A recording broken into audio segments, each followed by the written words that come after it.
no início, bem no início de maio,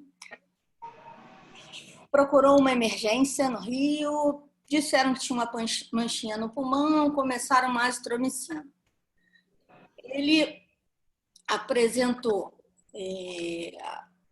evoluiu mantendo a febre, já com uma cefaleia importante, foi a emergência do CHN. Peraí que o meu mouse sumiu, peraí. Eu vou ter que tirar vocês da frente, porque senão eu não enxergo. Vou voltar para lá. Então, ele apresentou continuação, né, mantendo o quadro clínico. Aí a família veio do Rio para o CHN, porque a mãe tinha internado lá no CHN no final de março, com um quadro clínico de Covid, né, PCR positivo, mas ela internou na enfermaria, ficou 3 dias e não precisou de CTI. E todo mundo, na época, em casa, fez um quadro, né, flu-like, semelhante a um quadro viral. Nesse dia, ele procurou emergência, no segundo dia de clínica. O raio-x que foi feito lá no hospital foi normal, não tinha essa manchinha, enfim, 24 horas de antibiótico não é suficiente para zerar um raio-x, né? O hemograma tinha uma leucocitosezinha com uma neutrofilia, as plaquetas normais, um PCR retocado e a conduta foi mantida. Esse paciente manteve a febre, manteve a cefaleia. E no 4º dia de evolução, no dia 7 de maio, ele apresentou muita dor abdominal, mas muita dor abdominal. Vômitos, muitos vômitos, e ele também tinha umas dores articulares, que na verdade eram umas dores não só nas articulações, mas era uma dor generalizada. Ele tinha um edema de subcutâneo. Mas nesse momento ele queixava de dor nos tornozelos, nos joelhos e nos cotovelos, e ele não conseguia deambular. Ele chegou de cadeira de rodas. Essa febre era muito persistente, era uma febre que não cedia. A mãe não conseguia deixar mais do que 2, 3 horas, a febre não desaparecia e ela retornava rápido. Eles estavam alternando medicação antitérmico e ele foi ficando prostrado, apareceu uma tossezinha seca. Segundo a mãe, ele estava urinando pouco e essa urina estava muito amarela, muito concentrada. Não tinha diarreia, não tinha história de rache ou coriza nesse momento. E a mãe estava gestante de quase 8 meses, só como curiosidade, né? Que ela internou também com Covid gestante, mas foi tudo bem. Então, ele foi internado, na verdade, enfim, ainda na história, né, na emergência, na HPP ele tinha de importante uma alergia à penicilina, que na verdade não está bem esclarecida, mas isso a gente deixa para o futuro. 2 relatos de internações que no final foram tranquilas, mas enfim, com 2 meses, uma otite média aguda, ele já está com quase 6 anos, encefalite viral. Mas deve ter sido uma coisa simples, porque a mãe não se ateve muito a essa questão, não. Quando ele chegou, ele estava com uma temperatura normal, ali está errada, é 36. Tinha uma certa taquipneia, 21 para a idade dele, uma certa taquicardia, saturando bem, a PA tendendo sempre mais para o limiar inferior, e ele era fortinho, um peso de 42, mas prostrado, não conseguia ficar de pé, tinha dor nos membros, enfim. Ele estava hipoidratado, fizeram uma etapa rápida para ver se ele melhorava essa hidratação, né? Ele estava já hipoidratado, tinha a história de um relato de diurese pequena, ele edemaciado, tinha uma hiperemia de orofaringe, mas sem exudato, e nada na escuta pulmonar importante, nada na escuta cardiovascular importante. O abdômen, ele é um pouco obeso, globoso, então isso dificulta, né, a palpação profunda, mas era um abdômen muito doloroso. Ele chegou com o que mais chamava a atenção dele era o abdômen muito doloroso. E a pele não tinha erupções cutâneas. Ele tinha essa dor articular, esse edema, mas não era um edema só articular. ele tinha um edema generalizado. Ele pegava a articulação, mas pegava distal e proximal também. Era um edema de subcutâneo. Não era uma verdadeira artrite, parecia um infiltrado edematoso. Então, foi feita essa etapa rápida, ele mantinha o hemograma com neutrofilia, as plaquetas estavam normais, eu vou falar desses resultados mais para frente. Mantinha PCR em elevação, de 14 foi para 30, e as enzimas hepáticas tocadas, ele fez 69 de TGO e 240 de gama-GT. E essa urina, ela na verdade, ela não estava concentrada, ela era com pigmentos biliares, que foi a única coisa alterada no EAS. Então, ele tinha aí um quadro, né, colestático, uma dor abdominal a esclarecer, junto com uma febre a esclarecer.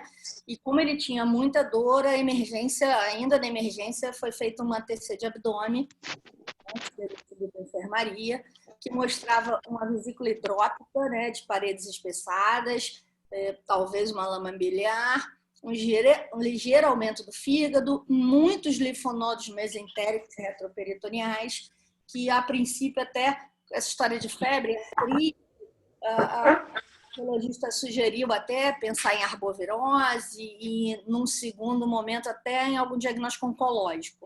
Mas era um quadro muito agudo, né? Ele estava no 4º dia de evolução.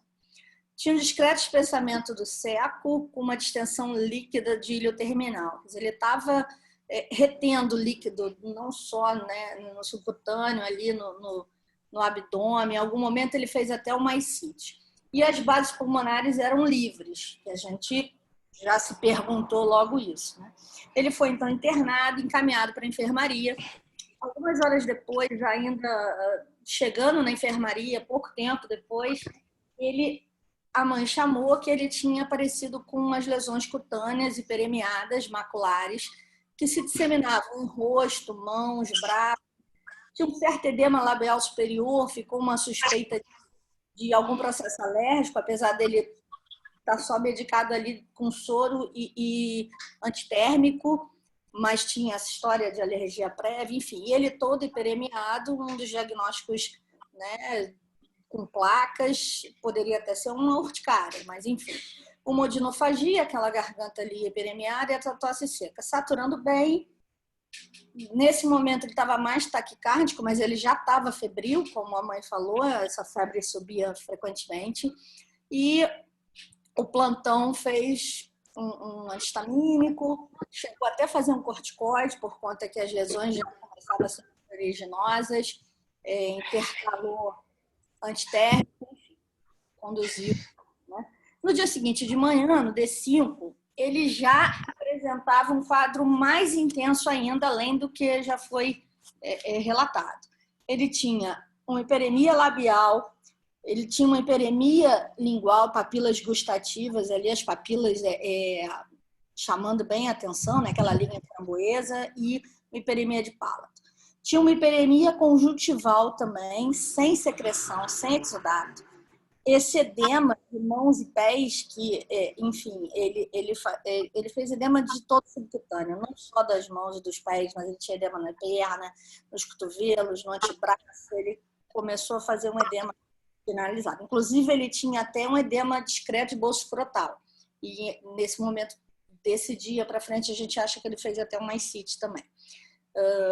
Essas lesões cutâneas que continuaram evoluindo, elas mudavam de lugar, elas se expandiam, já estava em palma, planta, região cervical, inguinal, e, né, piora desse edema todo.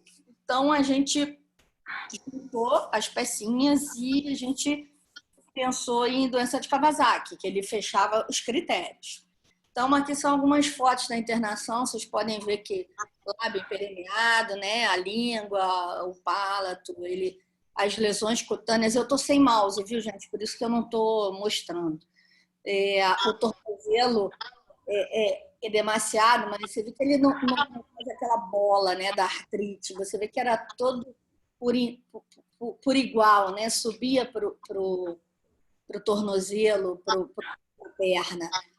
A região ali cervical, a região frontal, a região periocular, as mãos, enfim. Ele começou a inchar todo.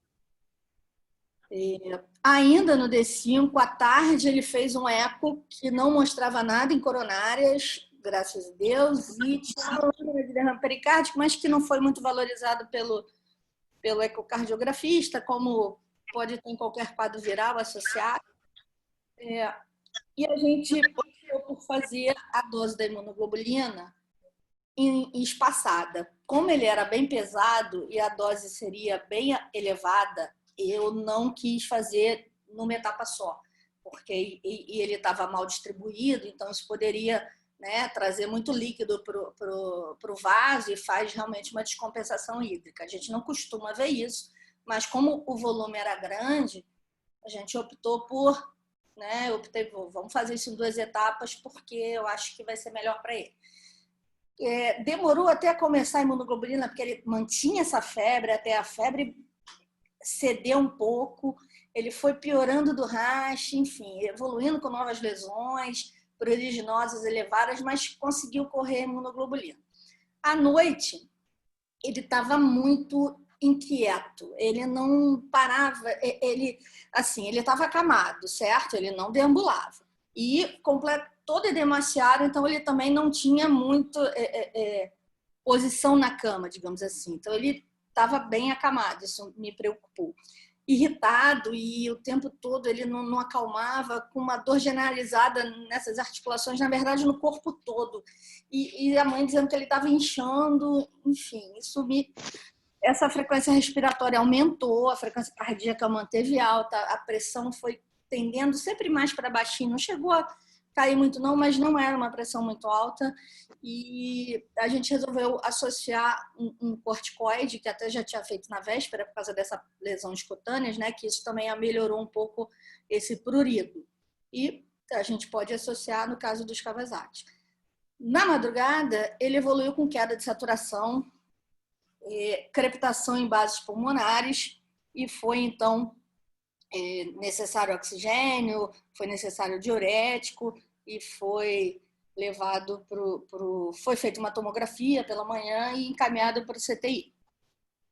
Essa TC de tórax no D6 mostrava um pequeno derrame pleural bilateral, atelectasia nas bases pulmonares, faixas atelectásicas, né, espessamentos interlobulares, aquela lâmina de derrame pericárdico do eco também aparecia na tomografia e sugeria sinais de sobrecarga hídrica. Então, ele não tinha condensação, ele não tinha vidro fosco, ele não tinha alteração parenquimatose, mas parece que ele realmente tinha meio que encharcado o pulmão.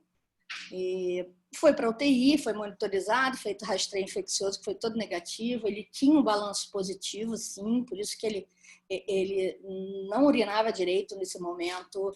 A gente hidratava e ele não urinava, ele mantinha o balanço positivo, então a gente teve que fazer diurético, né? O CTI fazia com o diurético, e ele era mal distribuído, né? Muito edema subcutâneo, essa ascite, perda para terceiro espaço, então era uma criança mal distribuída.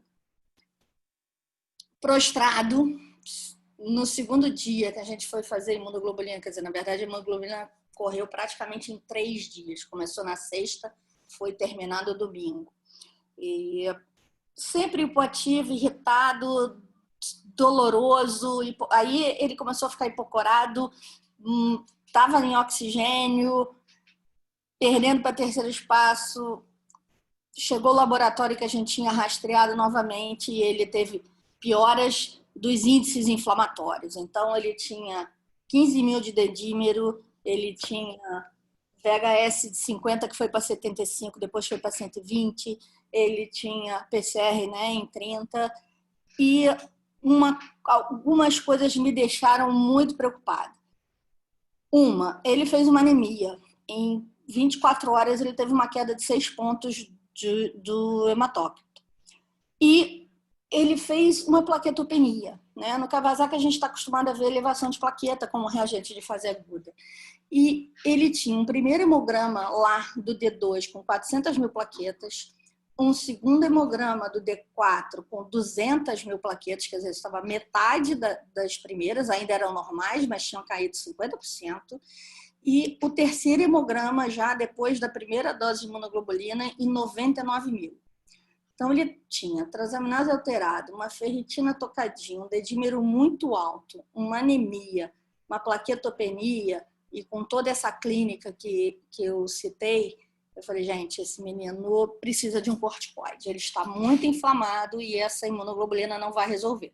Então, aí eu pulsei, não foi direto a avaliação dos 3 dias, na verdade, eu parei exames para decidir, né, e a clínica para decidir se a gente ia fazer mais tempo, acabei fazendo por 3 dias, e simplesmente ele normalizou tudo. Ele normalizou diurese, ele desedemaciou, enfim, ele desapareceu toda a clínica. Foi assim muito... É o Claude. É o Claude. O Claude. Então, aqui está o laboratório, como eu citei, ele tinha ali a leucocitose, a neutrofilia, as plaquetas quase 400 mil, depois 200 mil, depois caíram para 99 mil. Isso me deixou muito preocupada, né? O PCR começou a cair depois da imunoglobulina, mas o VHS continuou subindo. A transaminase melhorou, a gama-GT, que, né, aquela colestase, ele tinha até um resultado de bilirrubina, mas ele chegou a fazer só um de bilirrubina, com predomínio de direta, não chegou a aumentar mais do que isso, e uma hipoalbuminemia. Então, vocês vejam aí o edema, isso no CTI, né, com acesso profundo, e esse edema, olha como a pele dele brilha, isso tudo era líquido no subcutâneo, e ele era por inteiro edemaciado. Você vê as plantas, né, as solas do pé dele, você vê que estão edemaciadas. Então, ele estava todo edemaciado. Ele teve uma sorologia para Covid positiva IgA e IgG, então a gente raciocinou como sendo reacional, quer dizer, como ele tendo tido esse Covid lá em março, quando a mãe adoeceu, né, o pai teve um quadro viral, e agora ele já tem IgG, e o PCR era negativo. Então, ele não tinha um Covid agudo, ele tinha uma reação inflamatória pós-Covid, relacionada ao Covid. Não chegou a fazer uma alteração importante de coagulopatia, graças a Deus, e as culturas negativas. E outra coisa interessante, a gente não entrou com antibiótico, ele não precisou de antibiótico, sabe? Foi tudo inflamatório. Então, a gente não usou nenhum tipo de antibiótico nele internado. Então, esse é um quadro que confirma a inflamação, né? Independente, sem infecção. E depois que começou a pulsar no dia 10 para 11, tudo aí caiu vertiginosamente. E ele evoluiu bem, e eu pensei que eu ia ter até que repetir a imunoglobulina nele, mas foi desnecessário, porque realmente ele foi evoluindo muito bem, todos os exames reduziram bastante. Então, qual foi a nossa conclusão? Que ele tivesse um quadro de doença de Kawasaki com uma hiperinflamação clínica e laboratorial, né? Que a gente fez a imunoglobulina, eu dividi em 2 etapas, pulsei com corticoide, 1 grama dia, 3 dias, diurético e oxigênio. Demos alta com prednisolona, 1 miligrama por quilo, né? 40 miligramas dia, e o AS em dose antiagregante plaquetária. E o eco desapareceu, alterações de coronária. Mesmo no eco pós-alta também, ele continua com a coronária sem alterações, graças a Deus.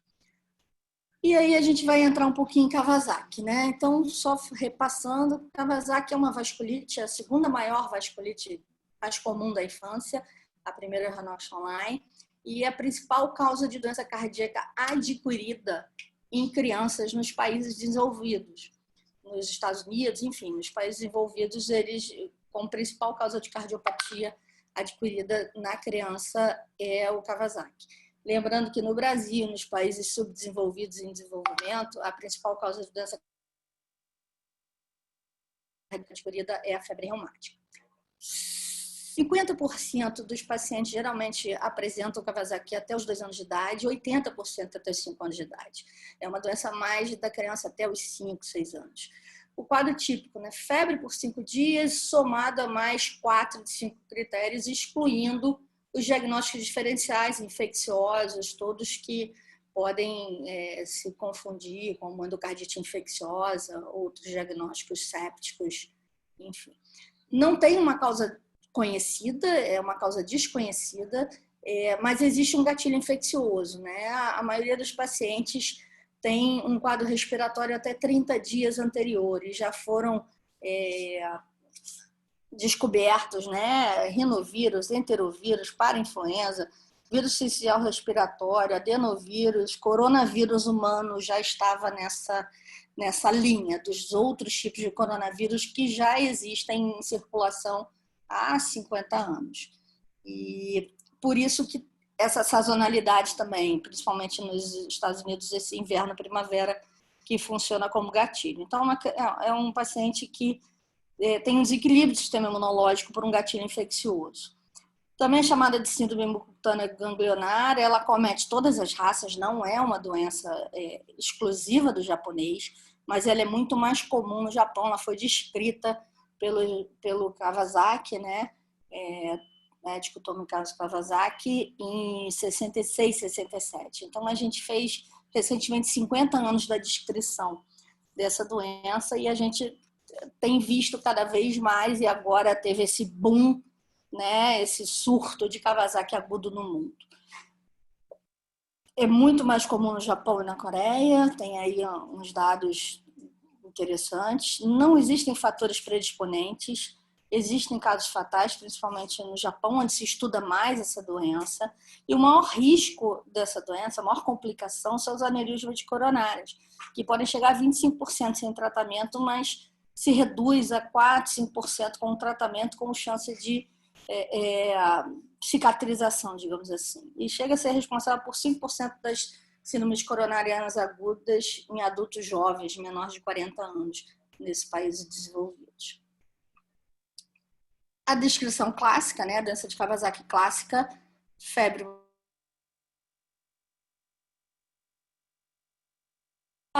que são ou, o rash polimorfo, que pode ser qualquer tipo de rash, se descreve um rash polimorfo, exceto o bolhoso, não se vê o rash bolhoso no Kawasaki, então ele não confunde com uma varicela, por exemplo, e podem ter alterações de pele, né? Sendo que, por exemplo, a descamação subaguda das palmas e plantas são tardias, né? Depois do 10º, 14º dia. Então, a gente não pode esperar isso para poder fazer diagnóstico. E a linfadenopatia cervical maior que 1,5, que é menos comum na criança pequena.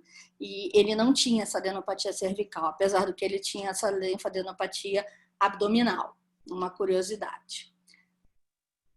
Problemas da apresentação clínica do Kawasaki.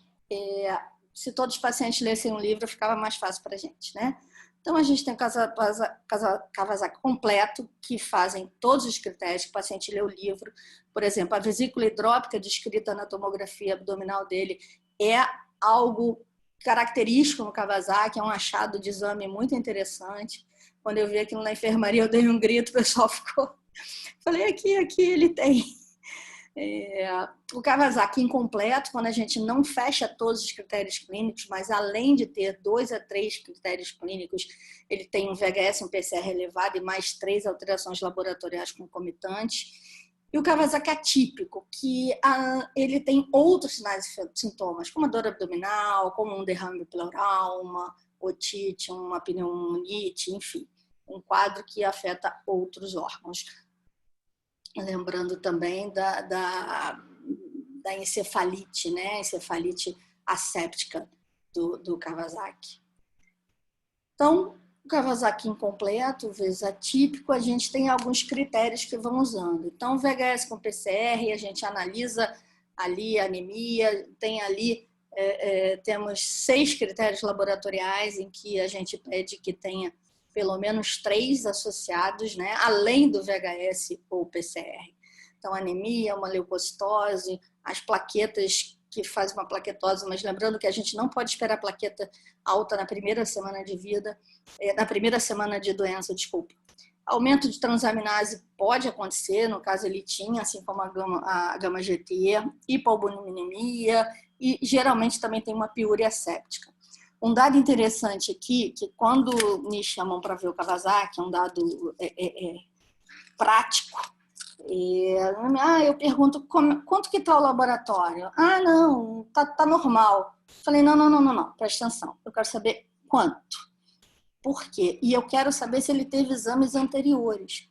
Eu busco esses exames anteriores. Às vezes ele vem de outro hospital, de outra emergência, a gente dá um jeito de entrar em contato e buscar, porque às vezes ele não está ainda com aquela plaqueta super alta, mas ele tinha 150, ela foi para 250, depois ela foi para 370 e ela está 420, quer dizer, ela está elevando, né? Ele está anemiando. Então a gente tem que ver o corte, não o transversal, mas ver o horizontal. Entendeu? Isso é importante nessa doença. Foi como eu falei, ele apresentou alguns índices que mudaram muito em 24 horas. E, em geral, a gente vê plaqueta aumentada, mas essa plaqueta está sendo reduzida nessa síndrome nova que a gente está se deparando. Ou então alterações coronarianas também. Tem os Z-score do tamanho ali das coronárias, descendente anterior, coronária direita, enfim. Aneurisma e outros achados. Pode ser diminuição da fração de ejeção, ciência mitral, derrame pleural, e um Z-score que pode ser valorizado também. Então, mesmo que ele não esteja muito elevado, mas se ele está algo fora do comum, a gente valoriza. Então, é a soma do quebra-cabeças, né? Outras sintomatologias do Kawasaki. O veite anterior, a tosse, rinite, a pneumonia, como eu falei, uma pneumonite, a nefrite, a uretrite, geralmente asséptica, uma vulvite, a meningite asséptica, pode fazer um quadro de SIAD, né, que ele fez essa retenção hídrica, ele fez esse quadro, ele só não chegou a fazer uma hiponatremia mesmo, porque ele estava sendo ali na hidratação, entendeu? Mas ele fez um SIAD clínico. Convulsões pode levar, ele estava muito agitado, irrequieto, paralisia facial, a miopericardite, os aneurismas, insuficiência cardíaca congestiva, valvulite. Abdômen agudo, pancreatite, colestase, ele tinha dor abdominal, diarreia, ele não teve, náuseas, ilho paralítico, lembra daquela tomografia lá que mostrava líquido no ilho, isso é importante. A hidropsia de vesícula que ele tinha, hepatosplenomegalia, ele tinha uma discreta hepatomegalia. E artralgia e artrite que ele também tinha. Então, ele encaixa em vários sintomas e sinais, né? Não só naqueles usados como critérios, mas nos outros que podem somar para a gente. Diagnósticos diferenciais, enfim, infecções virais, citomegalovírus, mononucleose, herpes vírus, escarlatina, choque tóxico, endocardite infecciosa e as não infecciosas, né? Farmacodermia, IJ, colerterite, autoinflamatórias, enfim, vários diagnósticos que a gente tem que descartar. E aí a gente vai entrar no Covid. E aí todo mundo sabe que em 31 de dezembro de 2019, na China, lá na cidade de Wuhan, na província de Hubei, foi descoberto, né, um quadro de pneumonia frequente e que foi posteriormente batizado de SARS-CoV-2, né, síndrome de angústia respiratória aguda relacionada ao coronavírus 2, descrito em 2019, e em 11 de março foi declarado, né, que havia uma pandemia pela OMS. Naquele momento, a gente tinha 118 mil casos em 114 países, nos 6 continentes, e já mais do que 4 mil óbitos no mundo. A gente não sabia ainda o que vinha pela frente, né? Mas estamos aí sobrevivendo à pandemia. Desde sempre, os casos em crianças foram muito pouco relatados. As crianças apresentam, no caso do Covid, apenas 2% abaixo dos 20 anos de idade. Então, por exemplo, eu botei ali 160 mil, porque hoje, com 8 milhões, isso daria 160 mil crianças no mundo. Então, tudo bem, é bem menos do que 8 milhões, mas a gente tem 160 mil espalhadas por aí que podem apresentar o Covid e podem evoluir também com essa síndrome multissistêmica inflamatória, que a gente não sabe quantos ainda. A maioria, 90% dessas crianças vão ser assintomáticos, leves ou moderados, mas aqueles 10%, quer dizer, 16 mil nos números de hoje, podem apresentar a síndrome multi-inflamatória sistêmica. Então, por que, né, eu não coloquei lá na história? Por quê? Porque naquele momento a gente ainda não tinha a descrição disso. A gente havia apenas 10 dias que tinha sido feito um alerta na Inglaterra sobre essa síndrome, sobre essa exacerbação de casos de doença de Kawasaki relacionados ao Covid. Então, esse paciente faz uma tempestade, né, de citocinas, uma reação exacerbada à infecção viral, e podendo ativar, né, a fazer a ativação macrofágica com neofagocitose, que nós, reumato, já temos alguma experiência que a gente vê os pacientes com lúpus e com a J sistêmica que apresentam. Os hematos também veem, mas mais no quadro relacionado à linfocitose familiar, e os reumatos a gente vê associado à IJ sistêmica, ao lúpus, e também é descrito, e a gente já viu em Kawasaki. Então, tudo vai se fechando. O paciente tem uma febre alta, um rasgo cutâneo, confusão mental, lembra que ele era agitado, coagulopatia, com elevações de enzima hepática, PCR, no caso a proteína C reativa, né? Uma ferritina em geral acima de 700, um dedímero também elevado, pode ter alteração né, do coagulograma alterado, LDH aumentada e assim, na ativação macrofágica, na tempestade de citocina, a linfopenia e a plaquetopenia chamam muita atenção.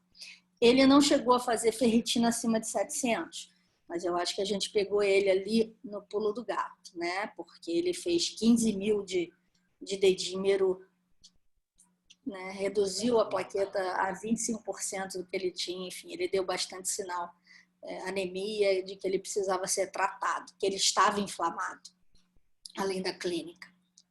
Então, em 26 de abril, eu até coloquei ali o print, quando chegou pelo Zap, que hoje em dia, né, é o maior método de comunicação que a gente tem, o print gerado lá no National Health System, né, lá no Reino Unido, do Sistema Nacional de Saúde deles, um alerta urgente aos médicos, aos pediatras, de um aumento de casos de choque pediátrico nas últimas 3 semanas.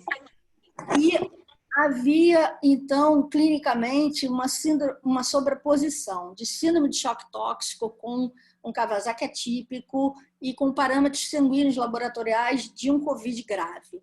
Isso chamou a atenção. Crianças que estavam indo para a UTI, que precisavam de suporte da UTI, suporte hemodinâmico, alterações cardíacas. Então, isso chamou muita atenção. E foi um boom, né? Kawasaki agudo, vários Kawasakis ao mesmo tempo. Isso não é tão comum, né? Kawasaki é considerado uma doença rara.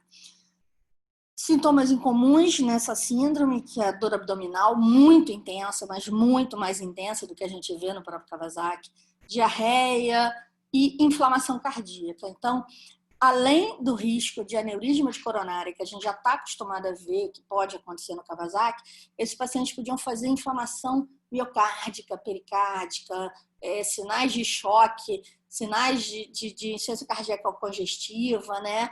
Como ele começou a fazer. Muitas dessas crianças internadas, elas precisam de aminas, ele não precisou, a gente agiu rápido, mas algumas chegam já a ponto de precisar de aminas vasativas, enfim, é um quadro bem grave. O PCR pode ser positivo ou negativo, muitas vezes o mais comum é que seja negativo, porque ele tem uma prévia pelo SARS-CoV, né? Cerca de 3 semanas antes até 2 meses, é o que a gente tem lido e visto.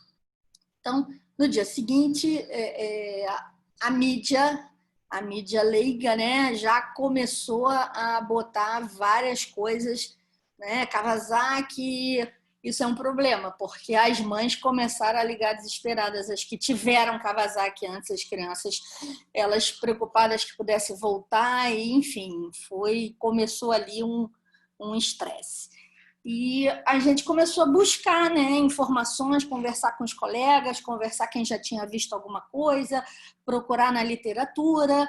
E isso foi exatamente 10 dias antes de eu ver o primeiro caso. Então, a gente já estava ali esperando. Daqui a pouco aparece, porque vai aparecer. Então, já, né, na mesma data ali, grudado, já tinha um artigo em pré-print, né? Lembrando que a maioria dos artigos nesse momento estão sendo lançados sem revisão, estão sendo lançados online para que as pessoas se informem do que está acontecendo.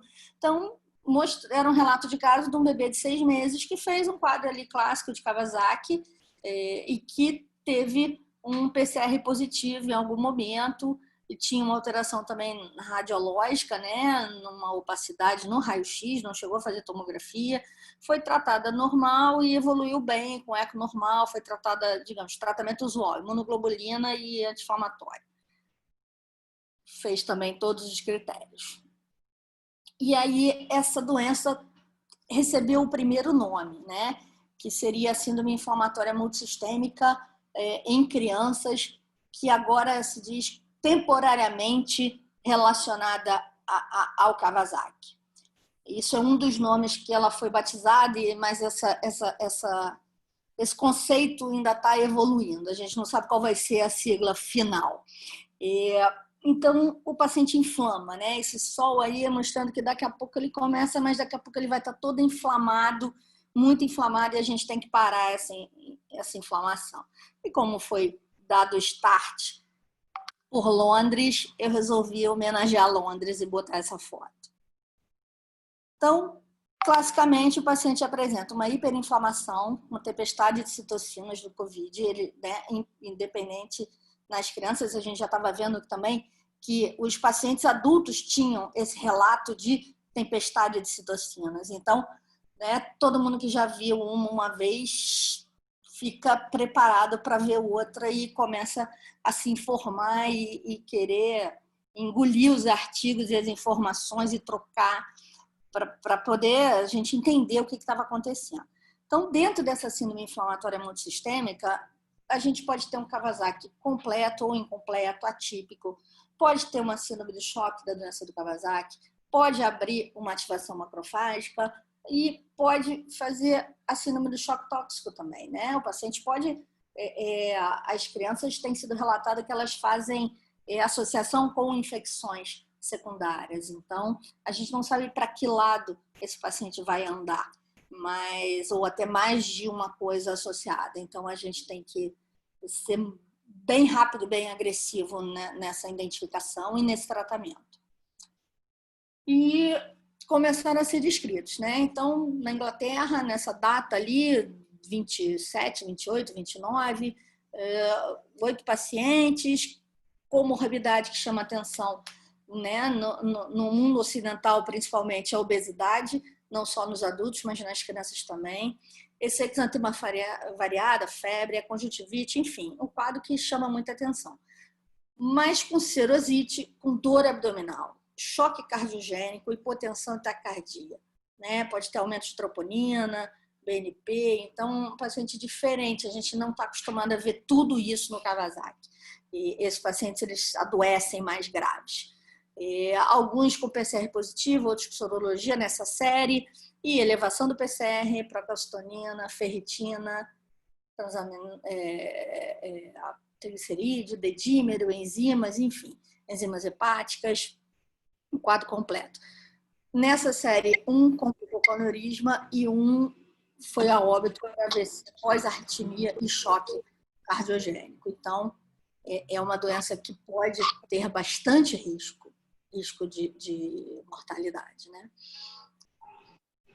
Tem uma corte também italiana, logo depois, alguns dias depois, na mesma semana, a Itália liberou os dados dela e esse trabalho é bem interessante. A gente sabe que o local de concentração dos casos na Itália foi lá no norte, né? Em Bérgamo, uma região que teve bastante, né? Na Lombardia.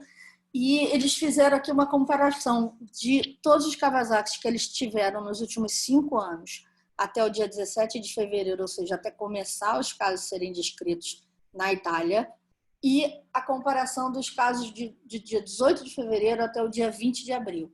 Quer dizer, num período aí de pouco mais de 60 dias, eles tiveram praticamente aumento em 30 vezes os casos de Kawasaki-like. né? 10 casos ao mês, 150% completos. Nos casos antes, eles tiveram 19 casos em 5 anos. E aqui eles tiveram 10 casos no período de 30 dias, começando.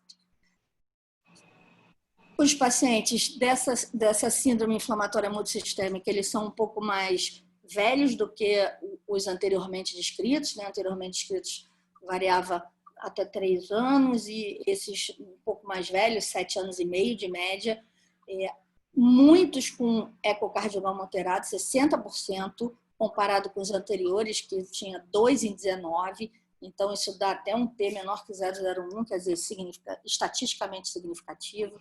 Síndrome do choque da doença do Kawasaki, 50%, também estatisticamente significativo, com hipotensão e hipoperfusão.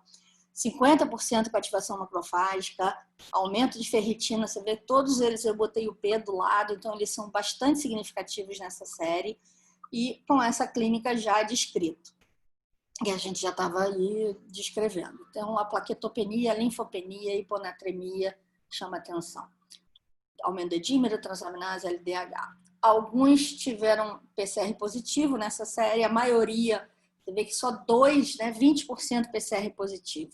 Os outros 80% eram sorologias, né, identificando que esse contato com o vírus era um pouco anterior, não era atual. E mesmo esses com PCR positivo, eles poderiam ter já a sorologia e, assim, não necessariamente eram casos que estavam ainda na fase aguda ali do Covid. Complicações de aneurisma, miocardite, choque. E uma coisa interessante é que o tratamento do Kawasaki a gente costuma fazer imunoglobulina e UAS. É difícil a gente precisar do corticoide. E nessa série da síndrome inflamatória multissistêmica, 80% precisou de associação do corticoide à imunoglobulina, que também dá um P menor do que 0,01. Então, é uma doença que precisa do corticoide. O paciente inflamado, só a imunoglobulina para ele não vai resolver. E todos responderam ao tratamento nessa série, de todos os pacientes dos 2 grupos. Logo depois, na semana seguinte... Nós temos 10 minutos. Não, tá indo bem. Na semana seguinte, a gente teve um webinar, né, um web meeting, com um grupo de San Diego, e vocês veem ali que tem grupos de vários locais do mundo, vários hospitais, né, apresentadores, você vê ali 19 de maio, eu vi esse paciente dia 8 de maio, então a gente está trocando pneu com carro andando, como a gente está falando, né, a gente está aprendendo durante, e isso começou a trazer informações para a gente diferenciar, né, esses pacientes. Então, em 20 de maio, logo, também teve uma nota de alerta da Sociedade de Pediatria, do Comitê de Infecto de Reumato, e a mesma nota também foi divulgada junto com o Ministério da Saúde, né, sobre essa síndrome inflamatória nas crianças, que a gente tem que divulgar isso para que a gente receba esses pacientes de emergência e seja mais rápido. Aqui uma corte americana, só 21 de maio, nessa data, nesses 30 dias, foram publicadas várias cortes. Então, também poucos pacientes precisaram de hospitalização, apenas 3 óbitos, também pacientes mais velhos do que a gente está acostumado a ver no Kawasaki, e 90% tinha ou PCR ou sorologia. Então, confirmando a história dos pacientes. Então, existem aí, né, as classificações estão surgindo.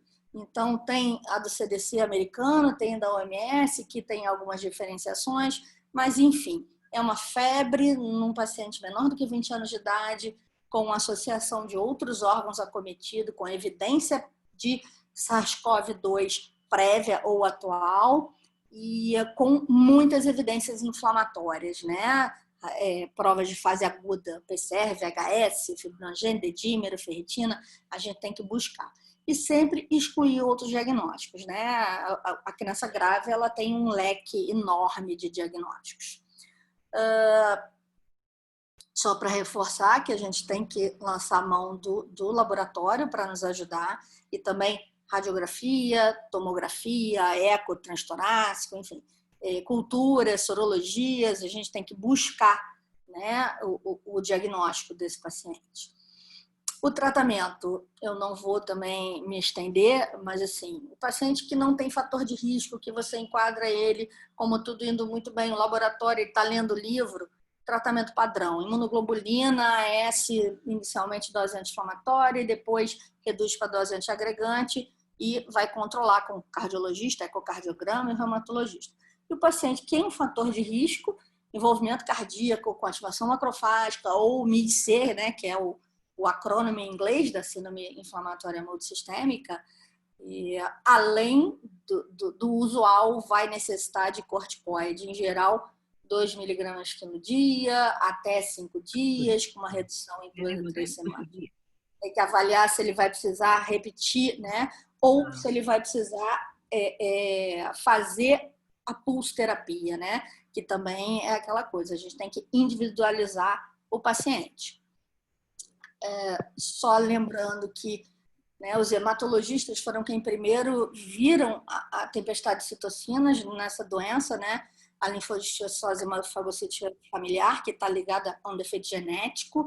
Então, ela tem um tratamento um pouco diferente do Kawasaki, da ativação macrofágica, digamos, dos doentes reumatológicos. A gente precisa entrar com quimioterapia, interferon, anakinra, sendo que nessa síndrome inflamatória multissistêmica também pode-se usar mão do tocilizumab quando ele não responde ao corticoide, enfim, que é um anticorpo monoclonal, anti-L6, e citocinas anti-L1, que a gente não tem o anakinra no Brasil, e outras que estão sendo anti-TNF-alfa, enfim, é um paciente que a gente vai lançar mão do arsenal terapêutico caso necessário.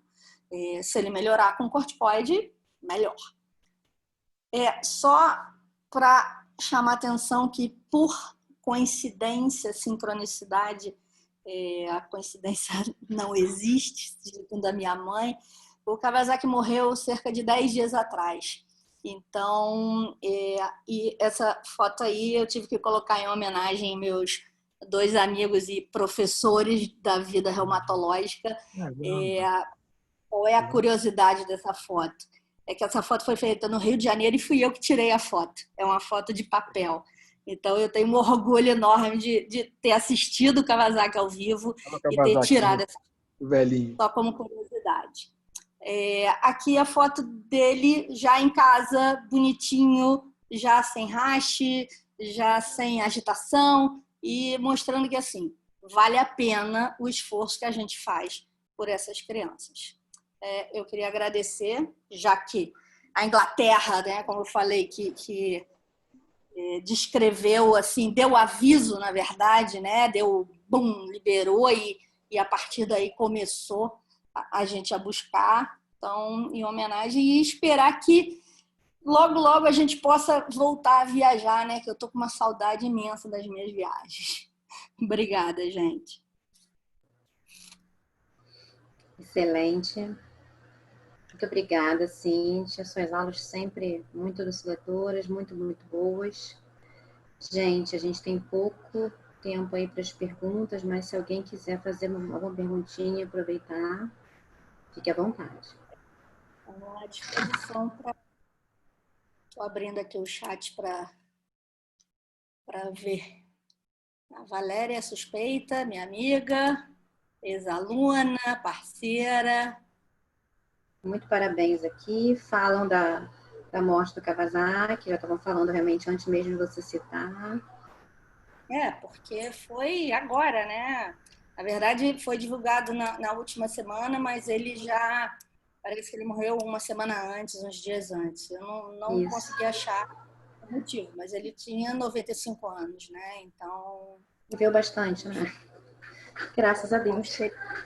Deu uns bons frutos para a medicina. Com certeza, tem uma coisa muito que bom fruto. eu gosto de dizer muito sobre o Kawasaki, que em 2017, 2018, como fazia 50 anos da publicação, teve muita publicação sobre a doença de Kawasaki, né? Revisitando o Kawasaki 50 anos depois, o estado da arte, enfim.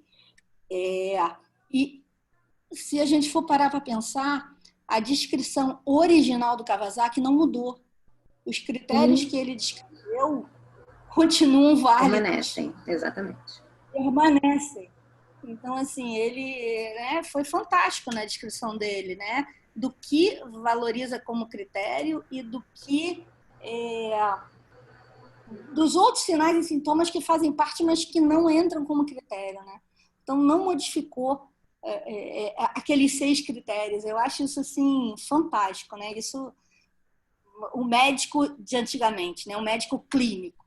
Isso é uma coisa que eu bato todo dia, que eu tenho ficado alucinada. Quem me conhece, está nos meus grupos, sabem que, assim, tudo bem que a gente precisa pesquisar, tudo bem que a gente precisa ter literatura, mas nada mais importante do que o beira do leito, né? Então, assim, eu vi esse paciente no momento em que eu tinha quase nada de informação do que estava acontecendo, mas eu sabia que tinha alguma coisa diferente, sabia que tinha alguma coisa estranha. Quando eu vi aquela plaqueta ali para baixo, falei, não, citopenia, isso aí não vai prestar. Eu preciso fazer corticoide nessa criança. Então, isso O olhar clínico é sempre primordial, né? A gente, é, claro, precisa... eu e a Fernanda Cata Preta naquela madrugada, né, Fernanda? Não sei se ela está aí, mas foi impressionante. E a melhora dele com o tratamento foi mais impressionante ainda. Então, por exemplo, Outra depois que criança. eu comecei... não, e depois que eu comecei a fazer o corticoide, tipo assim, eu tinha que brigar para ter informação dele, porque ele deixou de ser um problema no CTI, então o pessoal esquecia, né? Falei, o que está acontecendo? Não, ele está bem, ele está ótimo. Quando eu vi essa criança depois, eu falei, não, não é a mesma criança, né? Verdade. Foi marcante esse É quadro, muito né? bom. Vai ficar marcado na nossa história, né? Exatamente. Enfim. Cíntia. Gente, vai encerrar, tá? Se cair, Cíntia. vocês não fiquem chateados. Pode perguntar, se cair, não levem a mal. Cíntia, você pode fazer imunoglobulina junto com corticoide, você faz um de cada vez? Você pode fazer. Na verdade, sim, eu termino um e depois corro o outro. Eu não gosto de correr os dois juntos. E, assim, o que também está sendo descrito nessa doença, que essa imunoglobulina tem que ser feita mais lentamente. Então, logo que foi um golpe de sorte ou de beira de leito eu ter feito essa imunoglobulina nele dividida em 2 etapas, né? Porque realmente isso baseado no peso, porque assim, depois disso que começou a vir as informações, não, corre imunoglobulina em 24 horas, não, tem uma lesão cardíaca importante, faz insuficiência cardíaca, faz choque. Então, assim, eu não tinha tanta preocupação com a imunoglobulina nos doentes menores antes. A gente sempre fez uma dose só, nunca tivemos problema lá no hospital, né? Mas A nossa preocupação foi dividir por conta do peso até, né? E depois que a gente começou... Pois é, depois que a gente viu que realmente a gente mandou bem, né? Porque que ia ser pior a madrugada se tivesse feito a dose plena. Então, é fazer mais lento. Até se levou... Antigamente, se tratava o Kawasaki como os 2 gramas em 5 dias, né? 400 miligramas em 5 dias, somando 2 gramas. E aí, com o tempo, é que viu-se que você pode fazer em uma dose só, porque isso curta também o tempo de internação, né? Agiliza a melhora do paciente e curta o tempo de internação. Mas, assim, nesse paciente, talvez hoje eu dividisse em 5 doses, pelo peso dele, pelo tamanho, entendeu? Então, é a individualização do caso. Exatamente. Tem uma pergunta no chat, Cíntia. Sobre controle de desenvolver aneurisma. Em geral, a gente acompanha essas crianças por muito tempo, mesmo aqueles que não fizeram aneurisma na fase aguda, a gente acompanha até 6, 7 anos de idade. E tudo bem que no início é um controle em cima, 15 dias, mensal, enfim. Depois vai caindo para trimestral, semestral, anual. E quando essa criança entra na fase escolar, naquela fase que ela vai começar a disputar atividade física, né? A competir, a fazer uma atividade não lúdica só, mas já a nível de competição, que a criança entra ali pelos 7, 8 anos de idade, a gente faz uma investigação cardíaca. O ideal, né? No consultório eu consigo fazer isso, que é fazer um teste de esforço e fazer uma ressonância cardíaca, entendeu? Uma angiorressonância, para a gente avaliar esse vaso por dentro. Porque o que se sabe é que você tem enfraquecimento da parede, né, do endotélio muscular, isso a gente, do endotélio vascular, isso a gente vê pelo dedímero, né, dedímeros de 15 mil, enquanto que o normal é 500, então isso mostra uma endotelite, né, uma inflamação do vaso, e a gente não sabe, né, o eco não consegue demonstrar que você tem ali dentro do endotélio de alterado. Então, o teste de esforço e a angiotomografia ou angiorressonância na idade de 7, 8 anos de idade, mesmo em quem não teve aneurisma, e principalmente em quem teve, aí eu faço questão de fazer para a gente poder liberar um balé, poder liberar, enfim, aquela atividade que vai ficar mais forte, né? Entendeu? Tem outra pergunta sobre o AS também. Quanto tempo Então, manter? A gente mantém, na criança que não tem aneurisma, a gente mantém por, no mínimo, 60 dias, ou até, em geral, 90 a 120 dias. Qual é o meu parâmetro? A redução das plaquetas. Então, às vezes, o paciente demora cerca de 120 dias para essa plaqueta voltar ao normal. A maioria que não teve aneurisma, a gente reduz, a gente retira com 60 dias. Mas alguns mantêm ali um VHS mais tempo aumentado e uma plaqueta mais tempo aumentado. Nesses eu só vou retirar quando reduzir. Nunca passei de 4 meses nas crianças sem aneurisma. Agora, nas crianças com aneurisma, os aneurismas também vão ser divididos em aneurisma pequenos, aneurisma gigante. Aí a gente tem que ter o cardiologista junto para avaliar. Às vezes esse paciente vai usar AS pelo resto da vida, às vezes ele vai ter que associar o clopidogrel, então ele tem risco de trombose. A gente já teve paciente que infartou.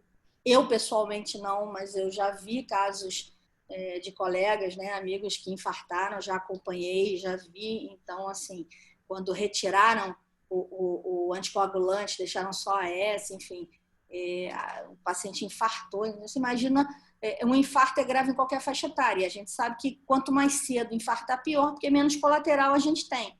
Então, uma criança de 5 anos de idade infartada, a chance que ela tem de morte súbita é imensa, né? Então, enfim, se tiver aneurisma, muda o acompanhamento. Ele vai ser bem mais criterioso e com o cardiologista pediátrico juntos.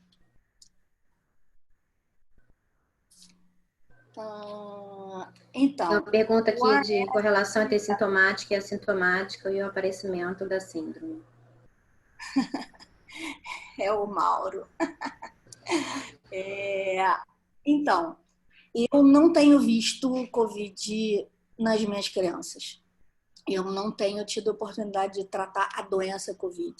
Na verdade, os que eu estou vendo mais são a síndrome inflamatória. Então, a gente teve, na mesma semana, logo depois, a gente teve uma outra Kawasaki internado, também,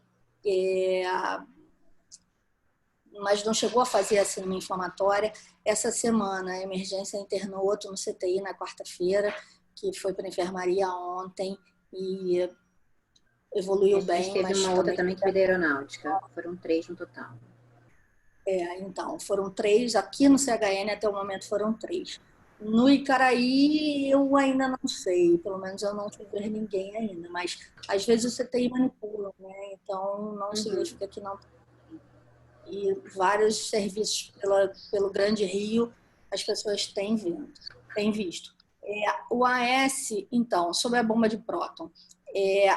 Até o final do ano eu fazia ranitidina, né? E foi retirada do mercado. Né? Em criança a gente usa sempre o básico, né? E funciona direitinho. Mas a ranitidina sumiu do mercado e a gente ficou meio sem pai nem mãe, né? Porque os outros líquidos, enfim. O que tem líquido agora é o esomeprazol, então é o que sobrou para a gente fazer para criança pequena. Dependendo, se for uma criança um pouco maior, escolar, dá para fazer o pantoprazol, porque ele é fácil de ser diluído, cortado, né? Não é aquela cápsula gigante do omeprazol, então o pantoprazol dá para dá para manipular, de certa forma. Ou então mandar manipular mesmo, né? Nas farmácias de manipulação, se é um paciente que você vai usar muito tempo. Eu me preocupo muito com o protetor de mucosa no paciente grave, no paciente internado, a gente sempre faz. E no paciente que faz corticoide, eu também sempre faço. Então, enquanto eu estou usando corticoide, eu vou fazer o inibidor da bomba de próton, eu vou fazer o anti-H, enfim, o que eu tiver para lançar a mão. Depois, se eu tirar o corticoide, eu não preciso fazer inibidor da bomba de próton para S dose antiagregante, né, que é 50, 100 miligramas dia. Aí a gente não tem nenhum efeito colateral gástrico importante. Então, se a gente mantém aquele AS, 2 anos tomando AS, eu não preciso em dose antiagregante, não. Entendeu? Mas com corticoide, com dose anti-inflamatória, a gente sempre faz.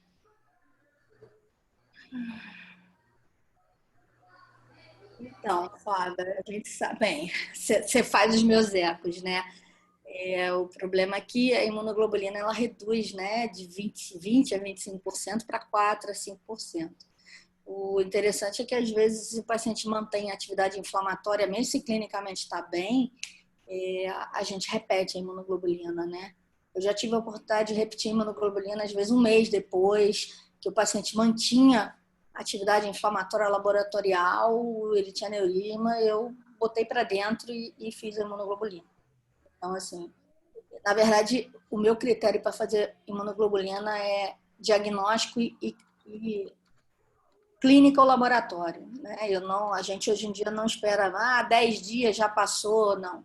Se tiver 20 dias de estar lá sintomático, a gente trata. 30 dias, 60 dias a gente trata. Porque a única coisa que a gente... Oi. Essa criança de quarta também veio com eco um pouco alterado, não veio? Que eu olhei no sistema que eu estava te contando ontem. Mais ou menos. A Larissa me disse que ligaram, e ela ligou e conversou com o ecocardiografista e que ele não valorizou. Ele acha que foi ali alguma aparelite da criança, ele não valorizou. Então, assim, anotaram, mas eu conversei com ela hoje sobre isso. Então, ele não estressou. De qualquer maneira, ela vai ter alta com a S, né? E vou repetir esse eco no final dessa semana, no início da próxima semana. Cíntia. Oi. Cíntia, Ana Flávia, adorei sua aula, parabéns. Deixa eu tirar uma dúvida com você. Você faz a imunoglobulina mesmo para aquelas crianças que não têm critério de Kawasaki, ou seja, você tem a síndrome inflamatória multissistêmica, choque e tal, mas sem critério de Kawasaki. E esses pacientes, você trata só corticoide, tem imunoglobulina, faz junto, porque não é sempre que a gente tem disponível imunoglobulina, principalmente no SUS, né? Eu não tive essa criança ainda, para te dizer. Entendeu? Eu não tive a criança... Mas ela vai aparecer para a gente, pode esperar. Ela vai aparecer, sim, certamente. Tá. Com certeza, se eu tiver disponibilidade, eu vou usar a imunoglobulina. Agora, o corticoide realmente nesses pacientes está se tornando a droga, né? A droga. A gente sempre gostou de um corticoidezinho, né? Eu não sei, Ana Flávia, a gente vai ter que criar essa experiência. Quando a gente tiver uma conversa com a outra, vamos chorar nossas mágoas. Eu realmente não tive ainda, enfim. Mas a gente vai ter, certamente. Começou essa história de tempestade de citocina, eu já botei meu pé atrás de molho e fiquei aguardando. E apareceu. Paciente de plaquetopenia, endotelite, suspensão do AS. Você diz por causa da plaquetopenia, abaixo de 50 mil, talvez, enfim. Mas a gente não teve plaquetas tão baixas. O paciente que fizer ativação macrofágica mesmo, a gente não vai fazer o AS naquele momento. Mas, enfim, às vezes o paciente vai estar internado, dependendo, porque esse paciente pode fazer trombose, né? Inclusive agora, não só o Kawasaki que pode fazer trombose e infartar, até por causa dessa plaquetose e esse dedímero, todo mundo agora sabe que o Covid também faz muita trombose, né? Então, de repente, esse paciente vai entrar no critério de fazer Clexane, enoxaparina, né? Heparina ou enoxaparina. Eu cheguei a levantar a bola da enoxaparina desse paciente na UTI, porque ele estava muito acamado. Então, a gente chegou a começar a conversar, mas como ele ainda tinha um coagulograma interessante, e ele começou a melhorar rápido, entrou corticoide, 2 horas depois ele era outro, a gente acabou que não precisou fazer. Mas a gente chegou a discutir, talvez, quem sabe, a heparina, até pelo doente acamado, né? Então, esse paciente vai ser um outro paciente, vai ser o paciente COVID, trombótico, inflamatório, e que a gente vai ter que aprender. Talvez, sei de alguns casos que precisaram fazer heparina e enoxaparina. Não no hospital, mas em outro hospital. No Rio, né? Paciente que usa amina, que está muito descompensado, no tubo, enfim, aquele quadro mais COVID grave. Então, às vezes, a gente tem indicação de fazer heparina, sim. E vão sair trabalhos sobre também, né? A gente está querendo estudar isso, inclusive. Já a gente espera ter... Enfim, quando a gente foi procurar, tinham dezenas de artigos, né? Na verdade, eu fui olhar, eu acho que só dessa parte infantil eu tenho mais de 100 artigos, 100 referências de alguma coisa. Na pasta do Covid, eu estou com quase 2.000 coisas, eu não consigo dar conta.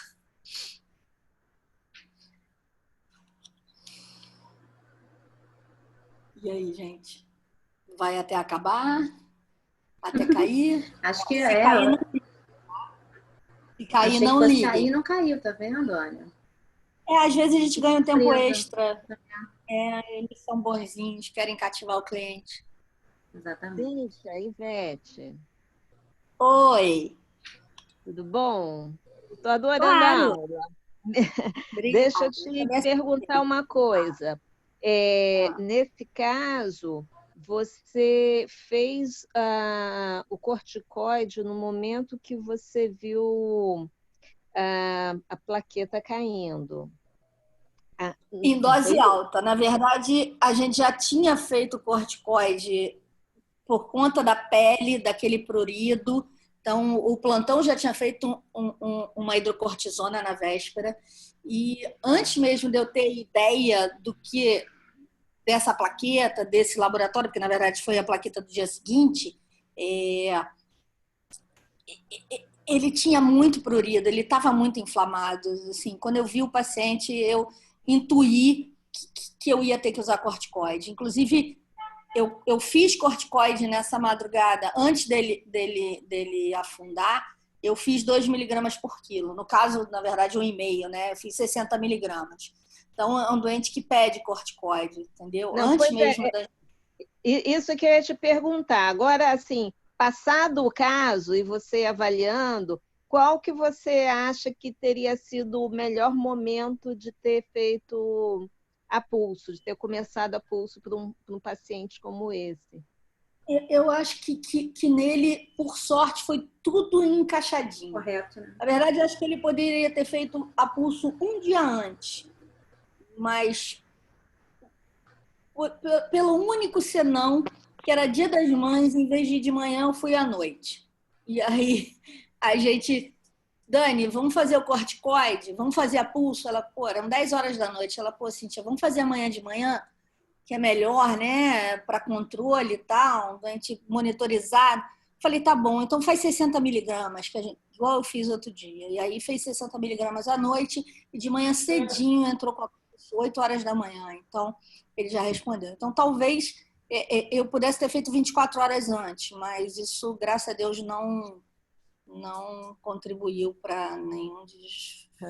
Não, é porque eu estou aqui pensando na fisiopatologia, na evolução natural do Covid, em que a fase 2A seria o melhor momento para... A questão é que esses pacientes, eles não têm sido diagnosticados com Covid. Na verdade, a gente tem inflamação, né? 3, 4, 8 semanas, 6 semanas depois. E aí já entra, o corticoide vai entrar cedo. Ele entrou, no dia que internou, ele fez uma dose de hidro. No dia seguinte, eu fiz 60 miligramas. ia deixar ele com 60 miligramas de 12 em 12. Na verdade, eu cheguei a deixar ele com 60 miligramas de 12 em 12. Só que aí ele evoluiu para o CTI na mesma noite. E logo depois a gente pulsou, entendeu? Mas eu já estava deixando ele com 60 miligramas de 12 em 12. Ele já tinha tudo para fazer corticoide, entendeu? Para estar inflamado e a gente fazer corticoide. Só a decisão da pulso que foi depois quando eu vi que a plaqueta caiu. Mas com esse dedímero, ferritina aumentada, VHS aumentando, PCR aumentando, tudo, eu já prescrevi. Na hora que eu vi, eu prescrevi corticoide. 60 Pois é, aí eu queria lembrar, quando você passou o caso, o dedímero ferritina estavam assim, bem altos. Em qual dia de doença? Então, o dedímero dele no 5º dia de doença, no D5. Isso que foi impressionante. E isso que a gente tem visto na literatura. Esses pacientes, né, tanto que assim, a gente está vendo mais caso completo, típico, nesses pacientes do que nos pacientes pré-Covid. Então, assim, eles leem mais o livro, eles inflamam todo e já mostra para você o que é, entendeu? Então, eles fazem muito mais sintomatologia clínica. E foi no D5. Então, na verdade, ele fez corticoide pelo plantão no D4. O plantão já teve necessidade de fazer o corticoide ali no SOS. Então, ele começou com corticoide rápido. E interessante que no dia seguinte, assim, ele tinha corrido só 1 grama por quilo, o dedímero foi para 10 mil. Com metade da dose, caiu para 10 mil. O dedímero reagiu, mas o VHS aumentou, pulou para 75, depois para 120, e anemiou e fez plaquetopenia. Aí foi onde eu decidi pulsar. E o total de tempo de febre dele foi... Entrou com a imunoglobulina, no meio da primeira infusão, a febre desapareceu. A febre desapareceu entre o D5 e o D6. Ele foi para o CTI e não fez mais febre lá. Ele já saiu sem febre da enfermaria. Ele estava encharcado, estava mal distribuído, desaturando, mas estava sem febre. Ele não fez mais febre depois que entrou com a imunoglobulina. Na verdade, essa criança teve sorte, né? Foi bem atendido e eu acho que tudo começou bem, bem precoce, né? Nossa, eu acho que ele teve uma sorte danada, viu? Eu acho. Acho que a gente pegou ele direitinho quando ele precisava. Direitinho. Parabéns para vocês isso aí. Obrigada. Eu adoro Kawasaki, o pessoal sabe. A gente tem uma experiência enorme com Kawasaki. Então fica até mais fácil da gente pensar sempre na possibilidade. Eu vejo que... Mas não foi uma criança que ficou rolando em vários lugares e depois apareceu. Ela internou na 3ª ida dela hospitalar, na 2ª ida ao CHN. Então, realmente, ela não ficou rolando. Ela internou no D4. Mas tem paciente que você recebe com 20 dias no 3º esquema de antibiótico para sepsis e tu vai ver, já tem um baita do aneurisma. De vez em quando a gente vê isso. Principalmente no serviço público. Cíntia, posso fazer uma... Claro. Posso fazer mais uma pergunta? É o seguinte, essa criança, vocês não dosaram marcador para lesão miocárdica, troponina, BNP, não teve, Essa a gente ainda não estava esperto, eu ainda não tinha lido. Porque agora a gente vendo o caso retrospectivamente, assim, provavelmente ela fez uma lesão miocárdica ali, mesmo com a fração de ejeção normal no ecocardiograma, né?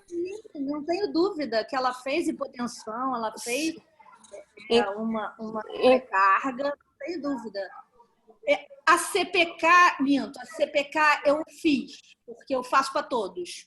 Era 47. Mas troponina e BNP eu realmente não tinha o hábito. Agora a gente vai... a gente está aprendendo ainda, né? Tudo muito rápido, tudo muito novo. Mas vendo o caso agora, né?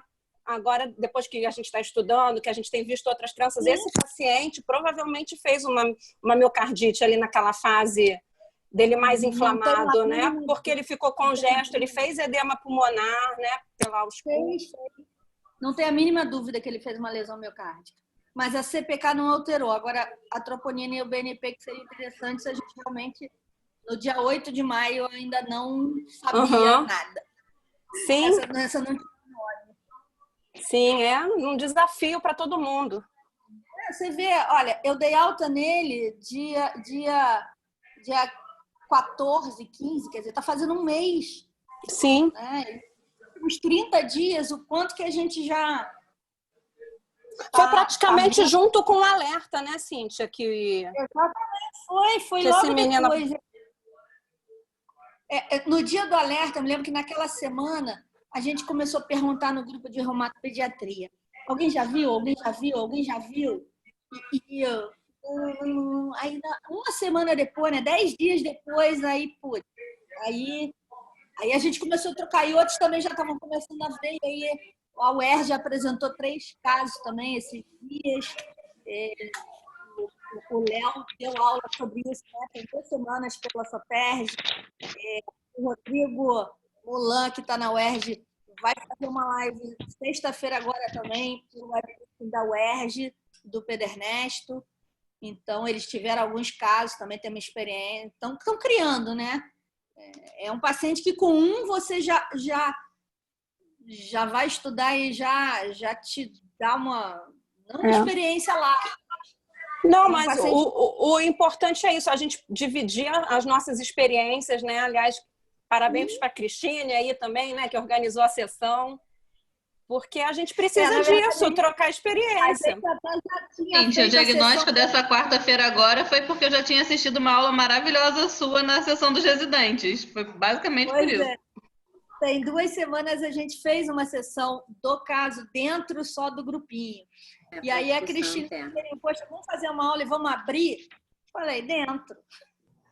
Bora, marca a data. E aí, exatamente isso. Esse foi praticamente o nosso primeiro caso, né? Assim, com o diagnóstico. Eu falei, Cíntia, estava esperando ansiosamente por um caso. Eu falei, tá aí o seu caso, o seu primeiro, para a gente poder aprender com ele. Eu tava já, não vai ter ninguém vai me chamar, ninguém vai me chamar. Eu já tava... E aí conseguimos, e assim, a gente vai... Eu tô achando que a gente vai realmente ver muito mais agora, né? Claro, até porque assim... Os pediatras agora é que vão começar a trabalhar nessa doença. Exatamente. E também o tempo, né, Cíntia? O tempo que desenvolve, né? Então, 4, 6 semanas pós, né? Pós doença aguda e tal. Essa criança que terminou quarta também teve o mesmo histórico, de um mês antes, 20 semanas, ter tido um quadro viral, todo mundo em casa, não fizeram exame, mas era compatível clinicamente. E é isso aí. É isso aí, é ficar alerta mesmo. Mas a gente trocar, melhor fica, né? Parabéns ao grupo todo aí da pediatria do CHN, viu, gente, tá? Vocês estão de parabéns. Ana, você também é nossa parceira. Você faz meus ecos também, parabéns também. Você tá junto. É isso aí, gente. Bom, vamos encerrar. Foi excelente. Muito obrigada. Nem eu sabia que só podiam comportar 100 pessoas. Peço desculpa, né, aos que não conseguiram entrar aí. Eu gravei a aula. Né? Eu não sou muito boa com tecnologia, mas eu gravei e prometo que eu vou me comprometer a compartilhar isso com vocês. Tá, gente? Excelente. Negociar mesmo com a direção para aumentar a sala para 500. Porque, na verdade, a gente, né, começou a fazer nós mesmos internamente. O Centro de Estudos, como manteve as sessões clínicas, né, mas assim, não chega a 100 pessoas, né, então nós fomos os primeiros a ultrapassarem as 100 pessoas. Então, agora eles vão realmente rever aí e ampliar. Olha, do jeito que eu recebi mensagem... Aí, o cachorro resolveu ligar. Do jeito que eu recebi mensagem, eu estava com medo da sala lotar e nem eu entrar, entendeu? Não, eu falei para você, eu vou entrar. Eu até segurei a primeiro. Eu até segurei a divulgação nos grupos pediátricos, porque outras pessoas iam... Enfim, eu teria divulgado mais largamente. Deixei para divulgar hoje, ontem, porque, enfim, fiquei com medo.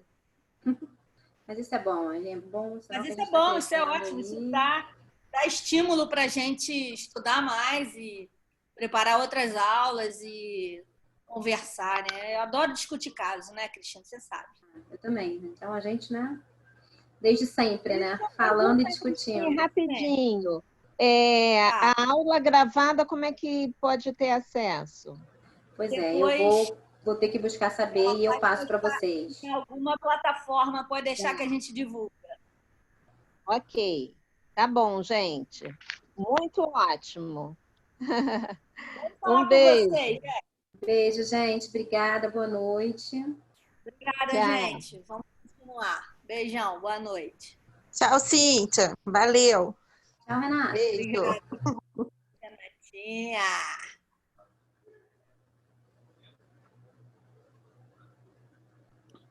Isso aí. Marisa, você vai falar nada? Tô te vendo. Tchau, gente. Boa noite.